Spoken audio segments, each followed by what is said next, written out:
B.J. Habibie kehilangan ayahnya, Alwi Abdul Jalil Habibie.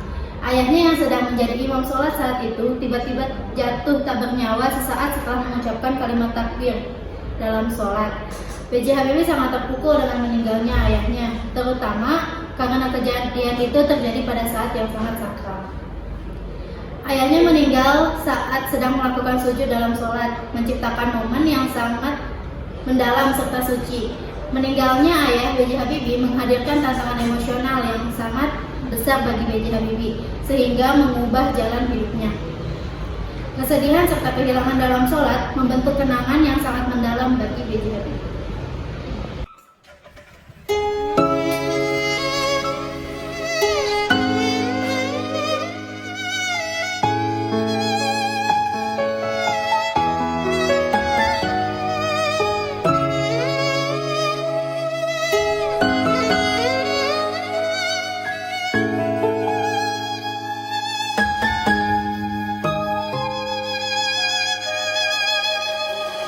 Seiring waktu berlalu, tangis tawa di nafasku, hitam putih di hidupku, jalan di takdirku. Tiada satu tersembunyi, tiada satu yang terlupa.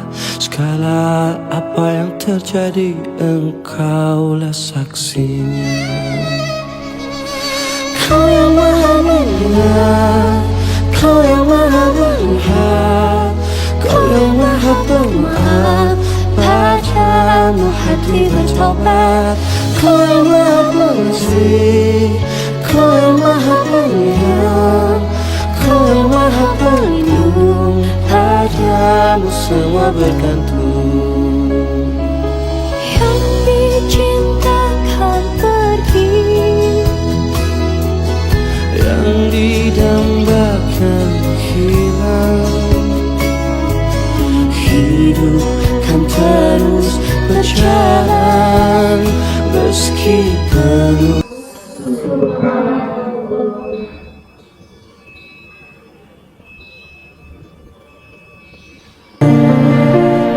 Kau yang selalu terjaga, yang memberi segala.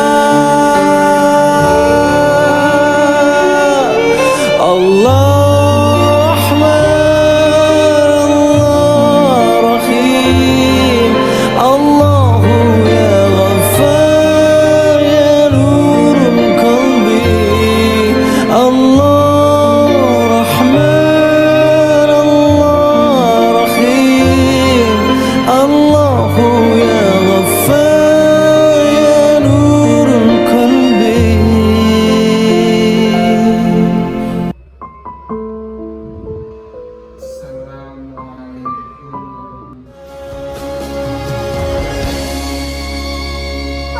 andai bisa ku mengulang waktu hilang dan terbuang, andai bisa ku kembali hapus semua pedih.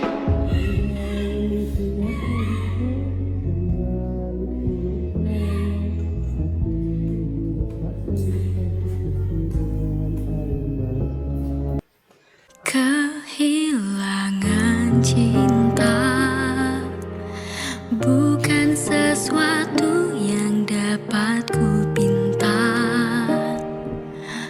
bukan sesuatu yang mudah ku terima. Sakit namun harus ku rakit, begitu pula cintamu yang menghilang dari dunia ini. Wafat ayahnya pada tahun 1950 menjadi pukulan berat bagi B.J. Habibie. Meskipun demikian, ia mampu mengatasi duka tersebut dengan tekad yang kuat serta menjadikannya sebagai motivasi untuk meraih kesuksesannya di masa depan. B.J. Habibie menempuh pendidikan tinggi di teknik mesin di Technische Hochschule Jerman dan berhasil meraih gelar dengan prestasi gemilang pada tahun 1960. Kesuksesannya di bidang teknologi dimulai ketika ia bekerja di Messerschmitt Böckhoff Melalui kisah hidup B.J. Habibie, Bapak Teknologi Indonesia yang penuh dengan tantangan dan keberanian meninggalkan warisan yang inspiratif. Kisah hidupnya dapat dijadikan renungan tentang bagaimana keberanian dan semangatnya mampu membawa perubahan besar dalam teknologi Indonesia. B.J. Habibie merupakan contoh yang nyata bahwa ketekunan dan keyakinan pada potensi diri serta cinta tanah air dapat menciptakan perubahan positif.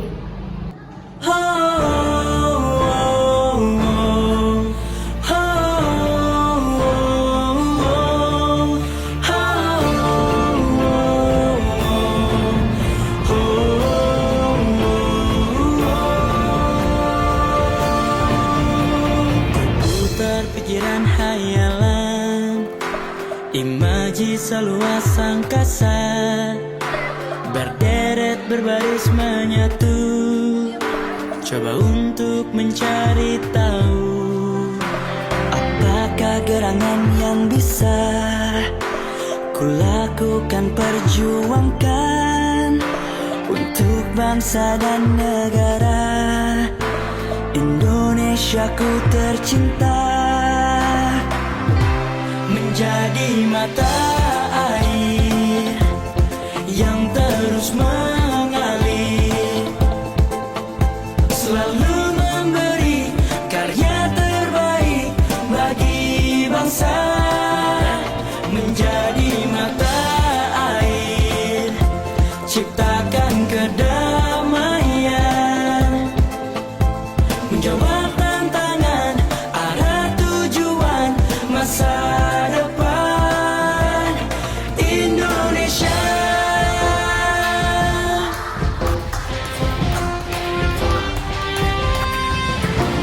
Berputar pikiran hayalan.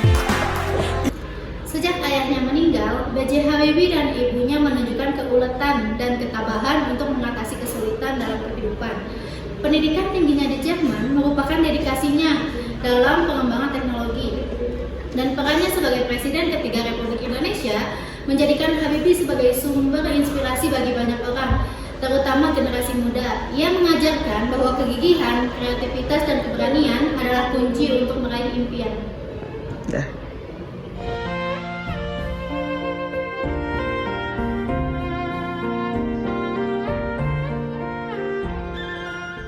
Selamat malam, selamat datang di Mata Najma. Saya Najma Shihab, inilah tuan rumah Mata Najma. Untuk negeri ini kita sambut Baharudin Yusuf Habibie.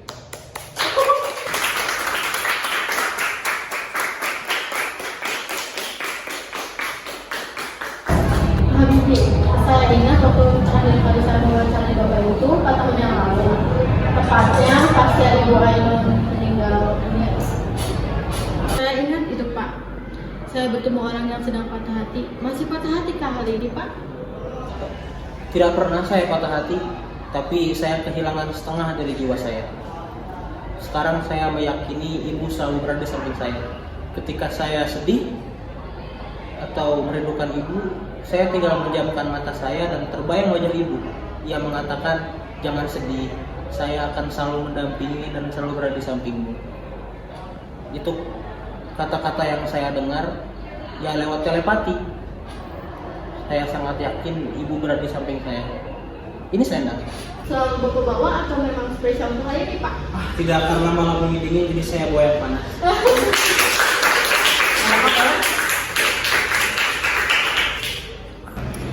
Ayahnya wafat saat mengimami sholat, dan ketika suaminya jatuh tersungkur saat sujud, Ibunda Habibie bersumpah.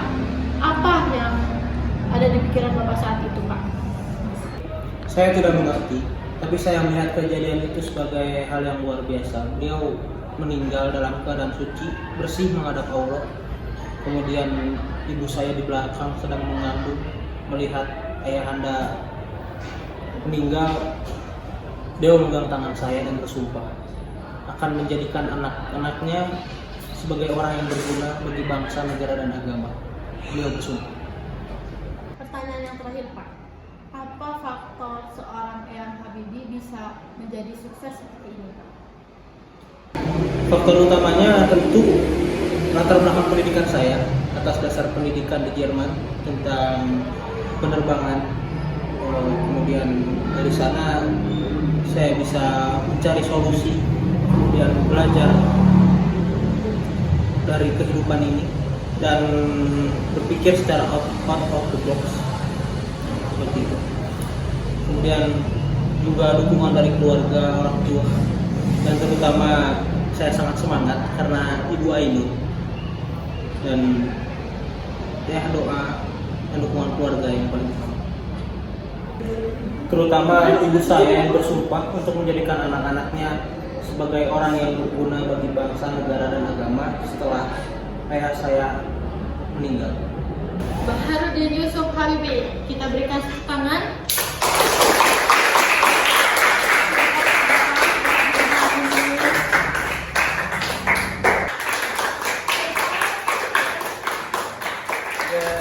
Nah, kelompok kami itu kan mengambil dua teori. Yang pertama itu teori kepribadian menurut Islam, dan yang kedua itu teori Karl-Gustav Jung. Nah, setelah kalian simak video tadi, kita dapat mengambil kesimpulan bahwa doa seorang ibu itu berhubungan dengan nafsu dan kalbu, di mana nafsu dan kalbu itu berkaitan dengan emosi seorang ibu yang menginginkan anaknya untuk menjadi sukses, dan kalbu itu menginginkan seorang anak tersebut menjadi sukses. Nah, dalam teori kedua berkaitan dengan Karl-Gustav Jung, di mana di dalam video tersebut itu memiliki kaitan bahwa doa itu berkaitan dengan ketidaksetaraan kognitif yang membentuk archetype, dan di mana archetype di sini dorongan bahwa seorang ibu kepada anak yang menjadi sukses, dan pusat di sini yang membuat si Habibie itu ingin menjadi dirinya sendiri dan menjadi sukses seperti sekarang. Tidak ada gunanya Anda IQ-nya tinggi tapi pemalas, tidak memiliki disiplin, forget it. Yang penting adalah Anda sehat, mau berkorban untuk masa depan yang lebih cerah, dan Anda konsisten, bekerja keras, berdisiplin. Saya bersyukur sejak saya lahir sampai sekarang saya mampu membuat sinergi positif antara elemen agama, budaya, dan pengertian ilmu pengetahuan dan teknologi. Saya bersyukur bisa menyelesaikan semua masalah-masalah yang saya hadapi.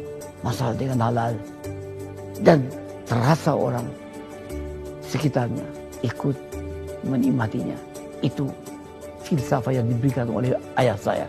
Jadilah mata air yang jernih, yang memberikan kehidupan kepada Kehilangan cinta bukan sesuatu yang dapat ku pinta, bukan sesuatu yang mudah ku terima. Sakit Behind the scene. Kucing bager, tong main game, main game, Julian sih bener.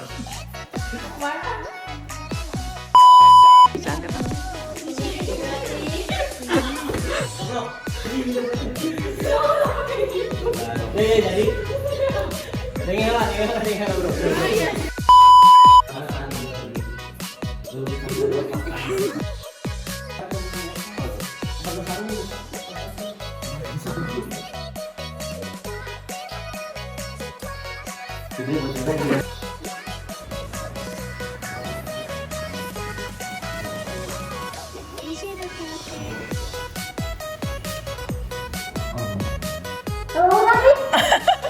Kenapa lari?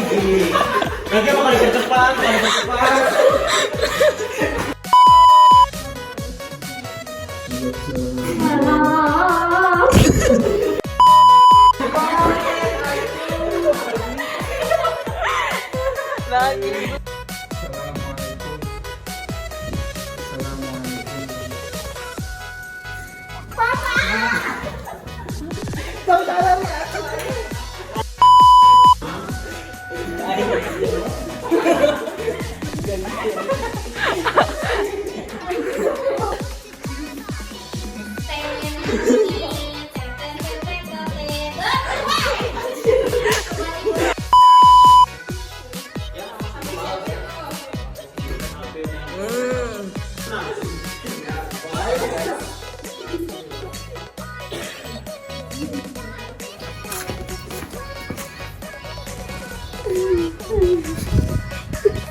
Bye, bye, bye, bye.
Takut, ayo tegang.